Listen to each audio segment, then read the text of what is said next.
Hi, everyone. Welcome to our podcast, Young Minds Matter, a talk show for you and I by Health Club. You might be wondering, well, what is U&I? We are a youth focused nonprofit to help unite and inspire younger generations to make an impact in our community through volunteering, with our youngest volunteer being just 5. Our volunteers are not just children, though. We have teens, adults, and senior citizens helping out our communities. I am Saranya. And I am Sriram. And we are your hosts for today. We welcome you all to our podcast, and the topic of the show today will be about how we can serve the under-resourced through volunteering. Last episode, we talked with our very own Fab Club and their perspective on volunteerism. But now we would like to talk through the volunteer work that U&I's Communities Club has done to benefit local communities. With us today, we have our special guests, our very own Unite and Inspires Community Club. Please welcome Varun, Akshaya, Anisa, and Vedanta to today's podcast. We're so excited to have you all on today's podcast. And Varun, would you like to talk to us about what Community Club does in the community? No problem. Thank you for having us. And so essentially what the Community Club is, we're a group of like-minded students who recognize a common goal to make a difference in our community. And through our initiatives, we want to inspire others to do the same. Our various initiatives and projects are aimed at improving the quality of life for both people locally and internationally. And we hope these small initiatives will lead to a big and lasting impact on the community and ourselves. Wow, Varun, that sounds so amazing. And this is definitely something that will have such high impacts within our community. And the initiatives and the volunteer works that you all are spearheading are amazing and will be great throughout our community. So just building off of what you said, Varun, I know a lot of us, especially me, haven't had as much experience volunteering with the under-resourced as you all might have had. So what advice would you give to someone volunteering for the first time with under-resourced communities? So one of the most important things to keep in mind when going into volunteering is that you're not always going to see the immediate benefit and you're not always going to see the immediate impact you make. It's about stacking those days and stacking those hours to make a meaningful difference.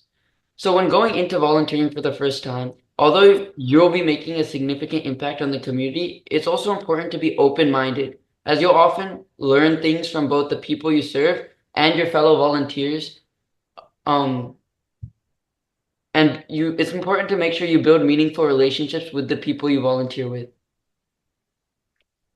Definitely. And I understand that this is something that a lot of people might not have experience with. So the tips you provided would definitely be helpful for first-time volunteers and volunteers in under-resourced communities to help spearhead these initiatives, especially that you all are providing. So I'd like to hand it off to Saranya to ask some other questions. So this is for you, Anisa. How would you say, how do we ensure that volunteering efforts respect and align with the needs and wishes of the communities we serve? Well, first of all, it helps you engage and interact with people in the communities. And then once you interact with them, you can understand the issues and problems and work together to help address them. Yeah, I definitely agree. Engaging with the community, especially when you haven't really worked with before, is something that you have to start before you can actually start making any progress. Yeah. So I guess I'll just move on to my next question, and this is directed for you, Vedanta. What projects or any activities would you say the community club is working on, and what community feedback is been received so far? So some projects and activities that we're doing in the community club include our birdhouse library, and we set up a lot of workshops. We raise money and supplies for the LA wildfires, and we plan for a lot of other future fundraisers and workshops. And in terms of feedback, we receive a lot of positive feedback from the community. An example of that is that in our library project, a lot of the library books that we put in it, the kids enjoyed them, and they take them and read them with enjoyment. Oh, that's like really interesting. Could you like, if you don't mind, like explain exactly how you're like like you're gathering this money that you're sending off to the people who suffered from the LA wildfire? So for the LA wildfires, we fundraise the money for the and we're able to donate all that money and supplies to an organization that will be able to take it to the affected people in the LA wildfires. Wow, that's honestly super awesome, and I know that the wildfires there were really bad. Well, Sri Ram, if you do want to ask another question, you can go ahead. Definitely, Saranya. And that sounds very interesting, Vedanta, the ways that you're organizing these volunteer works throughout our communities. So, the next question is for you, Akshaya. So, what role do you all believe volunteers like you all play in not only like bringing this information or like volunteering throughout the community, but helping these under-resourced communities apply this information? So, as we provide them with tools, like let's say our birdhouse libraries, the kids and the under like resource communities can help or like they benefit from it from taking books out of it and kind of like cycling them through. And through our U&I workshops, we also volunteer to help underdeserved kids learn and apply their skills through partnering with different organizations like Access Health and Texano. And we have another branch in Unite and Inspire called Steep, where we also hold those workshops and um, really help like under-resourced kids learn new skills. Thank you so much for sharing that, Akshaya. That's definitely very interesting. And these opportunities are some of these opportunities are some things that I've never actually heard of. And it sounds great that you all are helping these under-resourced communities not only gain this volunteering information, but helping them apply it through the workshops that you all are organizing. And some of these next questions for you all are kind of open response. So the first question that I have for you all, how do you all build peer-to-peer relationships through volunteering with under-resourced communities?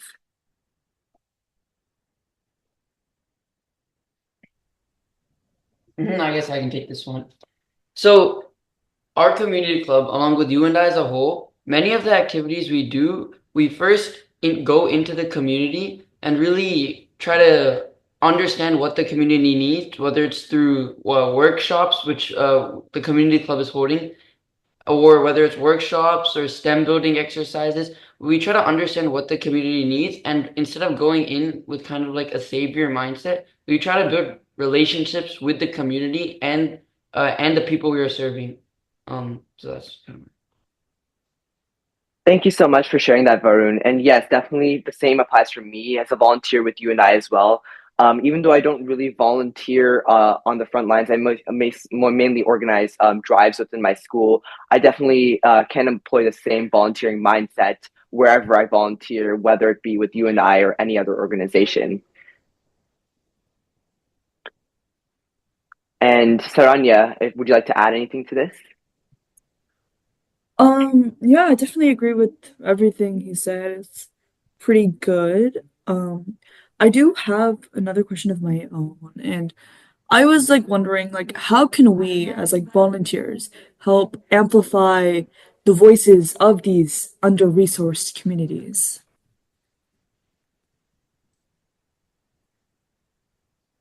Again, this is like up for grabs. Anyone can answer it. um yeah, sure. So essentially it comes back to what I said on the last question. It's about really going into the community and trying to understand what the community needs. Um, but by understanding what the community needs, you and I has done a good job of spreading awareness for these through its various advocacy campaigns, social media, and their weekly newsletters. They've done a great job of spreading awareness for the current problems in many under-resourced communities. All right, thank you. Is there anything that anyone else would like to add here? Yeah, I like to add, so a lot of people like ask what can we do, like small things to help out with the projects we do in the community. And a lot of people, what they did for the Birdhouse Library is donated books to put in libraries so kids can read them. And then also donated like money and like supplies for the global fundraisers that we do.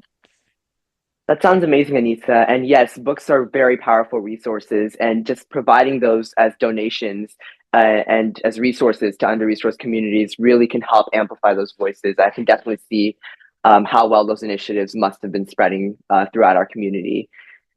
And this is again for anyone in the community club. What are some small things that we could do to make a big difference in the lives of under-resourced people?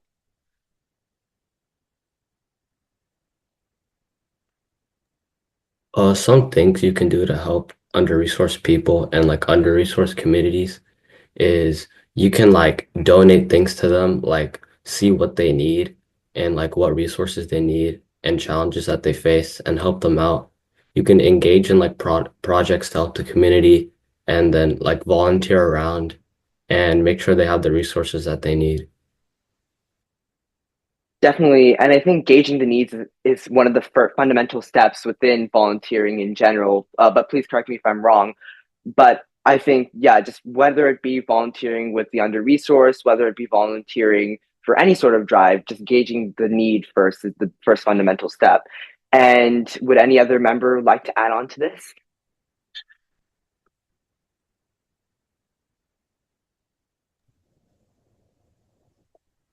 Okay, so sure. So the idea I think you're bringing up about small things, about the small things we can do.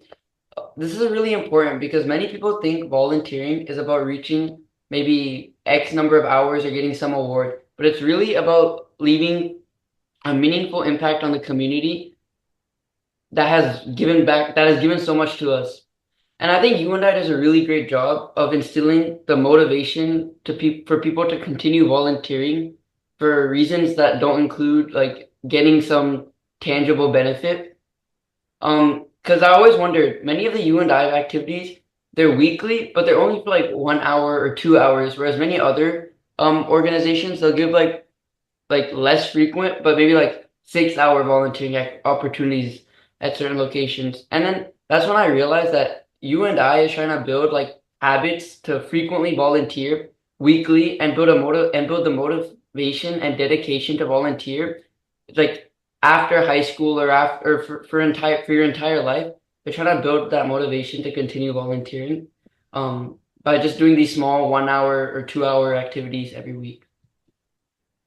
Thank you for adding that, Varun. And definitely for me as well, with the Presidential Volunteer Service Award ceremony coming up in almost 2 months, just sitting here and reflecting on the routine that I've kind of set myself in with volunteering, whether it be volunteering in the gardens on Saturday or volunteering cleaning up the parks. It's just that motivation and drive of what we can do to volunteer. And that's really what sets overall some of the small things that we could do within volunteering itself, and specifically volunteering with U&I.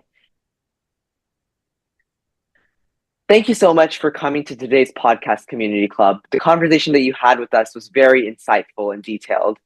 As a final remark for our listeners, Community Club, would you mind sharing some of the projects and works that you all are involved in within the community?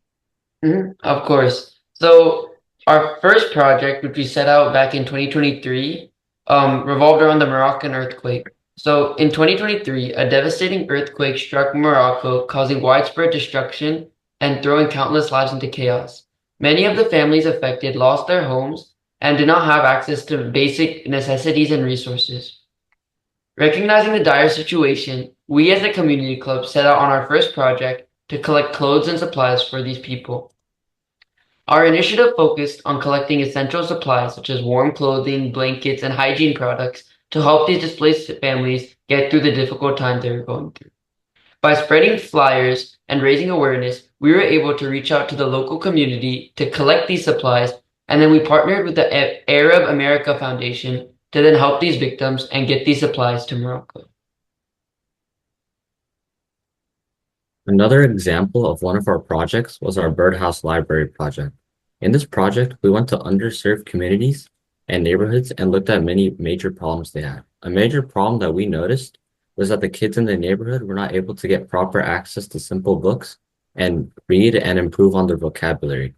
To respond to that, we did a project to get them books and at the same time make it fun for them. We made birdhouses that contained books so that kids could grab and return books anytime they wanted. For the books, we hosted a fundraiser to get money, and we made the libraries ourselves using wood and other materials. We were able to reach the community whenever they needed it and got them the books that they needed. For our international project, we've chosen to help with wildfire relief in California. Due to the tragic wildfires that have devastated the Southern California area, many have lost their valuables and homes entirely. Fires may have been put under control, but many victims of this disaster still haven't recovered. So in 2024, Community Club's international project focuses on fundraising and spreading awareness to this cause. We will hold bake sales and workshops to help the efforts for this project.